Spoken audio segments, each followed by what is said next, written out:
आखिरकार भारत को अपना लठ चलाना ही पड़ गया और इसके लिए इन विदेशी हथियार कंपनियों ने भारत को लिटरली मजबूर किया है, क्योंकि इन्होंने पिछले कुछ समय से भारत को फॉर ग्रांटेड लेना शुरू कर दिया था। ये भारत को हल्के में ले रहे थे कि भारत के पास तो ऑप्शन ही नहीं है, भारत जाएगा तो जाएगा कहाँ। और ये बात सिर्फ एक दो देश की नहीं है, चाहे रूसी हथियार कंपनियां हों, अमेरिकी हथियार कंपनियां हों, सबका रवैया इतना ज्यादा घटिया हो चला है कि भारत को मजबूर होकर अपना ये सबसे कठोर कदम चलना ही पड़ा। लेकिन हुआ क्या?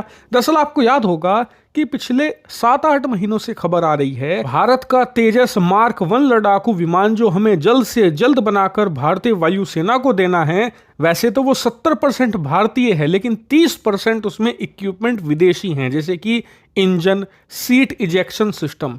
बाकी सब तो हमें विदेशी कंपनियों से मिल रहा है, इंजन को छोड़कर, जो सबसे महत्वपूर्ण है। और इंजन सप्लाई करती है अमेरिका की जनरल इलेक्ट्रिक कंपनी, जिसे जीई के नाम से जाना जाता है। लेकिन पिछले 1 साल से ये कंपनी इंजन सप्लाई नहीं कर पा रही थी। भारत ने कोशिशें भी खूब करी, हमारे एनएसए गए, बातचीत करी, फिर उसके बाद विदेश मंत्री ने अमेरिका जाकर बातचीत करी। पीएम मोदी जब अमेरिका के दौरे पर गए थे हाल ही में, तब भी इसको लेकर जबरदस्त बातचीत का दौर चला था दोनों देशों के बीच में।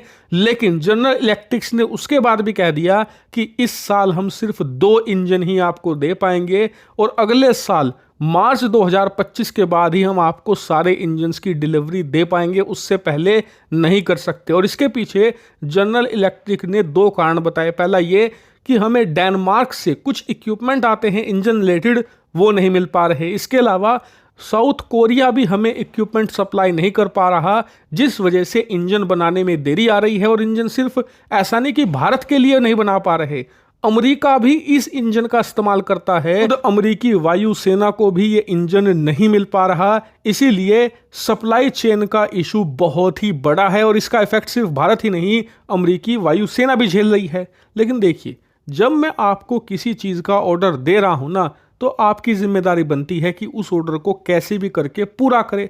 वरना किस बात की आप दुनिया की सबसे बड़ी इकोनॉमी और किस बात की आप दुनिया की सबसे बड़ी इंजन कंपनी, अगर आप इंजन बनाकर समय पर सप्लाई नहीं कर सकते, इससे नाम ना तो डेनमार्क का खराब होगा, ना ही कोई उंगली उठाएगा दक्षिण कोरिया पर, नाम खराब होगा अमेरिका का, जनरल इलेक्ट्रिक का। हालांकि फिर भी भारत ने इन्हें 1 साल का वक्त दिया कि चलो आप सप्लाई चेन के इशू सुलझा लो, लेकिन उसके बावजूद भी अमेरिकी सरकार और जनरल इलेक्ट्रिक इस मुद्दे को नहीं सुलझा पाए। और इसीलिए भारत ने अब सबसे कठोर कदम उठा लिया है। दरअसल आप अपने स्क्रीन पर देखिए, भारत सरकार ने इंजन के कॉन्ट्रैक्ट में एक क्लोज डलवा दिया था पहले ही कि अगर आप समय पर इंजन की डिलीवरी नहीं कर पाएंगे तो आपके खिलाफ हम आर्थिक कार्रवाई कर सकते हैं, यानी कि पेनल्टी लगा सकते हैं, वो भी कई $100 मिलियन की, जिससे कि जनरल इलेक्ट्रिक्स के घोड़े खुल जाएंगे लिटरली। जैसा कि आप देख सकते हैं, अब से कुछ ही घंटे पहले भारत सरकार ने ये पेनल्टी क्लोज जो इस कॉन्ट्रैक्ट में था, इसे इन्वोक कर दिया है, यानी कि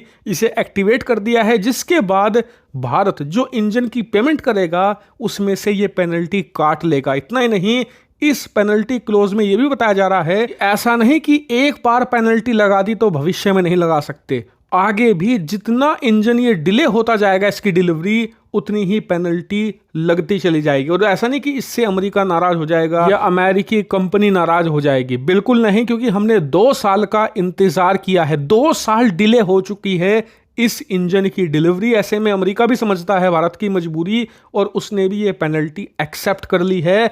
और अब वो उसका कहना है कि वो जल्द से जल्द इंजन अरेंज करवाएगा भारत के लिए और मार्च 2025 से डिलीवरी शुरू कर देगा। लेकिन सबसे मजे की बात यह है कि भारत ने कार्रवाई करी है अमेरिका के खिलाफ और इससे डर गई है रूस, इजराइल और फ्रांस की हथियार कंपनी, क्योंकि तीनों देशों को जो भारत ने छोटे बड़े सभी हथियारों के ऑर्डर दे रखे हैं, उनमें भी कहीं ना कहीं डिले हो रही है। उदाहरण के लिए रूस S-400 के अभी भी 2 बैच की डिलीवरी नहीं कर पाया है, हमें वो अभी चाहिए थे, लेकिन रूस ने कहा कि सप्लाई चेन का इशू हो रहा है, इसीलिए हम अगले साल आपको चौथा S-400 देंगे। लेकिन रिपोर्ट्स आ रही हैं कि भारत ने ये कार्रवाई करके रूसी कंपनियों को चेता दिया है कि अगर आपने भी समय पर S-400 की डिलीवरी नहीं करी तो आपके खिलाफ भी ऐसे ही दंडात्मक कार्रवाई करी जाएगी और बाकी की तमाम विदेशी कंपनियों के खिलाफ।